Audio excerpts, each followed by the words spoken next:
कहानी जनतंत्र की। जी हाँ, मैं रोशन शर्मा द डेमोक्रेटिक मिरर पे कहानी जनतंत्र के विशेष एपिसोड में आपका हार्दिक स्वागत करता हूँ। और आज एक महान तिथि है 12 अक्टूबर। जी हाँ, महान तिथि तो है, लेकिन भारत के लिए एक अवसाद से जुड़ा हुआ दिन भी कह सकते हैं, जब हमने इस दिन महान समाजवादी नेता कांग्रेस सोशलिस्ट पार्टी के संस्थापकों में से एक रहे, ईमानदारी, नैतिकता, आदर्श के प्रतिमान डॉक्टर राम मनोहर लोहिया को खोया था। जी हाँ, आज डॉक्टर लोहिया की 54वीं पुण्यतिथि है। कहा जाता है कि इस देश में नेता तो बहुत हुए, डॉक्टर लोहिया एक हुए। जी हाँ, उस व्यक्ति का नाम ही लोहिया नहीं था, वह लोहे की तरह ही मजबूत, दिमागी रूप से, बौद्धिक रूप से, सांस्कृतिक रूप से प्रबुद्ध था। डॉक्टर राम मनोहर लोहिया ने अपनी उच्चतर शिक्षा, अपने हायर एजुकेशन, पीएचडी की डिग्री जर्मनी से ली थी और उनके पीएचडी का विषय था सॉल्ट सत्याग्रह, नमक सत्याग्रह से जुड़े हुए अवधारणा पे थी। डॉक्टर लोहिया अपने जीवन के शुरुआत में ही भारतीय राष्ट्रीय कांग्रेस की अनुषंगी संस्था, अनुषंगी इकाई कांग्रेस सोशलिस्ट पार्टी के संस्थापकों में से एक थे। कालांतर में उनकी विद्वता से प्रसन्न होकर, प्रभावित होकर भारतीय राष्ट्रीय कांग्रेस के तत्कालीन अध्यक्ष, भारत के महान प्रधानमंत्री बने पंडित जवाहरलाल नेहरू ने उन्हें कांग्रेस के विदेश विभाग का सचिव नियुक्त किया था, जिस पद पे के साथ लोहिया ने काफ़ी न्याय किया। कालांतर में वर्ष 1942 के भारत छोड़ो आंदोलन में आपकी भूमिका अत्यंत ही महत्वपूर्ण रही थी, चाहे वह कम्युनिटी रेडियो के माध्यम से रहा हो या फिर जेपी, उषा, मेहता जैसे लोगों को संगठित करने में रही हो। यही नहीं, आप सिर्फ ब्रिटिश हुकूमत को ही भारत से हटाने की बात नहीं करते थे। भारत वर्ष की जो इकाई, उनमें से एक प्रमुख था गोवा। गोवा जो पुर्तगालियों के अधीन आता था, वह अपने पुर्तगाली उपनिवेश को भी भारत से भगाने की लड़ाई लड़ी थी।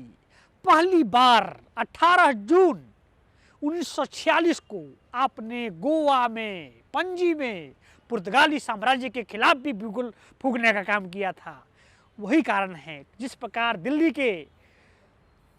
दिल्ली में 30 जनवरी मार्ग है, दिन से जिस तरह का नाम है 30 जनवरी मार्ग, जहां गांधी की शहादत हुई थी, उसी प्रकार गोवा में एक 18 जून मार्ग है, क्योंकि गोवा के लोगों को इस बात की अनुभूति है कि यह लोहिया के 18 जून 1946 के मिशन का ही परिणाम है कि आज गोवा एक मुक्त रूप धारण कर चुका है। बहरहाल, अंग्रेजों से आज़ादी तो हमें 15 अगस्त 47 को प्राप्त हो चुकी थी, लेकिन पुर्तगालियों से हमें गोवा मुक्ति 19 दिसंबर 1961 को प्रदान हुई थी। तो मेरे कहने का अभिप्राय यह है कि डॉक्टर लोहिया जितने अवलंबरदार भारतीय स्वतंत्रता के थे, उतने ही अवलंबरदार नागरिक स्वतंत्रता के भी थे। असमानता कहीं भी हो, लोहिया उस असमानता को दूर करना चाहते थे। लोहिया 7 प्रकार की असमानता को खत्म करने की बात किया करते थे। स्त्री पुरुष असमानता, रंग के आधार पे असमानता को खत्म करना, धनी और गरीब के बीच असमानता को खत्म करना, शहर और गांव के बीच असमानता को दूर करना। और यही कारण है कि जिस प्रकार गांधी ने करो और मरो का नारा दिया था, डॉक्टर लोहिया ने सप्त क्रांति का नारा दिया था। उन्होंने कहा था कि जब तक ये 7 क्रांतियां नहीं होगी, जब तक 7 रूप से, 7 स्तर पे लोग एक दूसरे को स्वयं के समान नहीं समझेंगे, तब तक मानव समाज का भला नहीं हो सकता है। यही नहीं, लोहिया को भारत की जो अंग्रेजी शासन प्रणाली पे जो भारत की जो शासन व्यवस्था है, कलेक्टर सिस्टम जिसको हम कहते हैं, collector is district collector, deputy commissioner is called the ecosystem और बैकबोन ऑफ, या फिर steel frame of Indian governing system. Lohia इस विचारधारा के खिलाफ थे। उनका मानना था कि इस देश में चौखंबा राज होना चाहिए, 4 खंबे होने चाहिए, एक गांव का खंबा, एक जिला का खंबा, एक प्रदेश का खंबा और एक देश का खंबा। और इस 4 स्तंभ पे जो प्रदेश, जो राष्ट्र का निर्माण होगा वो विश्व बंधुत्व की ओर बढ़ेगा। और लोहिया अंतिम रूप से विश्व सरकार के हिमायती थे। देश की आज़ादी के बाद प्रधानमंत्री नेहरू के आमंत्रण पे कि लोहिया आप आए और कैबिनेट ज्वाइन करें, लोहिया ने यह कहा नेहरू जी को, अपने राजनीतिक आराध्य को कहा, पंडित जी, राजनीति की, शासन की अपना एक संस्कार होता है, उसकी अपनी एक मर्यादा होती है, उसकी अपनी एक लक्ष्मण रेखा होती है, उसकी अपनी एक सीमा होती है। राजनीति लड़खड़ाएगी, लेकिन मैं विपक्ष में रहकर जब जब राजनीति और सत्ता लड़खड़ाएगी मैं उसे थामने का काम करूंगा। ज्ञात हो कि राष्ट्रकवि दिनकर ने भी कहा था कि जब राजनीति लड़खड़ाती है तो साहित्य और समाज उसे थामने का काम करता है। तो लोहिया ने सत्ता को दरकिनार किया और विपक्ष में रहते हुए पहले संयुक्त सोशलिस्ट पार्टी और उसके बाद प्रजा सोशलिस्ट पार्टी के माध्यम से उन्होंने एश्योर किया कि वह डेमोक्रेसी में, सदन में चेक और एंड बैलेंस, अवरोध एवं संतुलन के हिमायती रहेंगे। और लोहिया ने जीते जी कोई भी कार्यपालिका का पद ग्रहण नहीं किया। लोहिया पंडित नेहरू से उनका निजी स्तर पे कोई बैर नहीं था, वे उनका सम्मान करते थे। उनकी राजनीति में उनका पुष्पन और उनका पल्लवन नेहरू के साये में आनंद भवन में हुआ था। लेकिन नीतिगत रूप से चूंकि देश आज़ाद हुआ था, वे चाहते थे कि विपक्ष के रूप में एक ऐसी लकीर खींच दिया जाए ताकि सत्ता को विपक्ष के साथ कोऑर्डिनेशन करके ही देश को आगे बढ़ाने का काम करना पड़े। लोहिया का मानना था कि शैडो कैबिनेट, जैसा कि ब्रिटेन में है, विपक्ष को हमेशा शैडो कैबिनेट की भूमिका में होनी चाहिए, सत्ता के लिए सचेतता का काम करना चाहिए।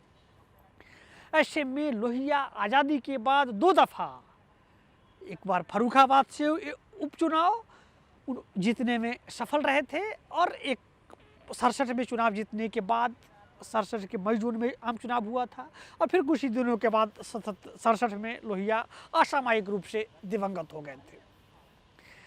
बहरहाल, और लोहिया की जो जन्म है वह 23 मार्च को हुआ है और 23 मार्च वह दिन है जब हमने इस देश के लिए एक आघात सरीका था। उसी दिन था 23 मार्च 1931 को जब इस देश ने अपने 3 युवा हृदय सम्राट भगत सिंह, राजगुरु और सुखदेव को फांसी के फंदे पे चढ़ते हुए देखा था।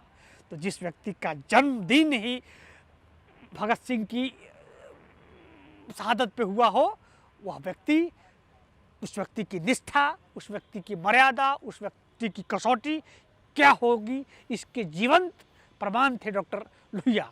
लोहिया ने कभी भी सिद्धांतों के साथ समझौता नहीं किया।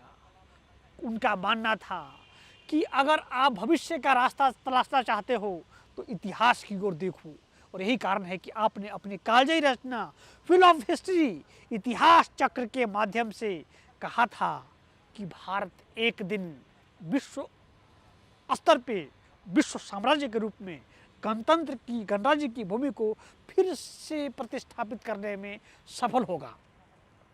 बहरहाल, लोहिया ने जिस समाजवादी धारे का भारत में एक तरह से स्थापना किया था, वह समाजवादी धारा आज कितना प्रासंगिक है, प्रासंगिक नहीं है, यह तो वाद का विषय है।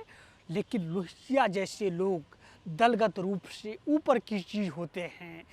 हर दौर में ऐसे लोग जन्म लेते रहेंगे जो कर्म पे फिदा हो जाना ही अपना ईमान समझेंगे। और लोहिया जैसे लोग इस देश में अक्षत ईमानदारी के पर्याय थे, परिणाम थे, जिसकी ना कोई निष्ठा थी, ना कोई, जिसकी देशवासियों के प्रति निष्ठा थी, अपने प्रति उनका कोई सरोकार नहीं था। ज्ञात हो कि लोहिया अविवाहित भी थे। एक वाकया है कि जब एक बार लंदन में भोजन ग्रहण कर रहे थे किसी रेस्तरां में, तो वहाँ की जो भोजन प्रस्तोता थी, उन्होंने पूछा कि तुम्हारे कपड़े इतने गंदे क्यों हैं, क्या तुम्हारी पत्नी कपड़ा साफ नहीं करती है? यहाँ मैं क्षमा मांगना चाहूँगा नारीवादियों को से कि कपड़ा साफ करना उन्हीं का काम नहीं है, लेकिन उन्होंने पूछा था कि क्या तुम्हारी पत्नी तुम्हारे कपड़े साफ नहीं कर देती हैं? उस व्यक्ति ने कहा कि लोहिया ने कहा कि हमारी शादी ही नहीं हुई है। तो क्यों नहीं हुई? तो मुझे किसी ने पसंद ही नहीं किया। तो कहते हैं कि उस भोजन प्रस्तोता ने कहा कि तुम ही अक्खर लगते हो, तो पक्का तुम ही ने किसी को पसंद नहीं किया होगा। बहरहाल लोहिया जी की इस 54वीं जन्म जयंती 54वीं पुण्यतिथि के माध्यम से हमें यह संकल्प लेना चाहिए कि भारतवर्ष के आज़ादी से पहले जितनी लोहिया की अहमियत थी, आज़ादी के बाद भी लोहिया समानता के उतने ही बड़े पैरोकार थे। और लोहिया कभी कभी चुटकी लिया करते थे कि जितनी बार मैं अंग्रेज़ों के जेल में रहा उससे ज़्यादा मैं पंडित नेहरू के जेल में रहा। दूसरी बात है कि पंडित नेहरू मेरे आराध्य है।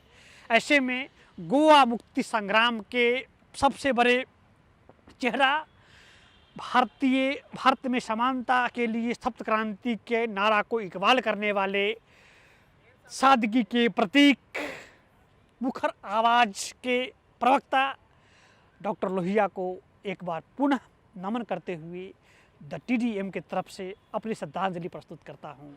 नमस्कार, धन्यवाद।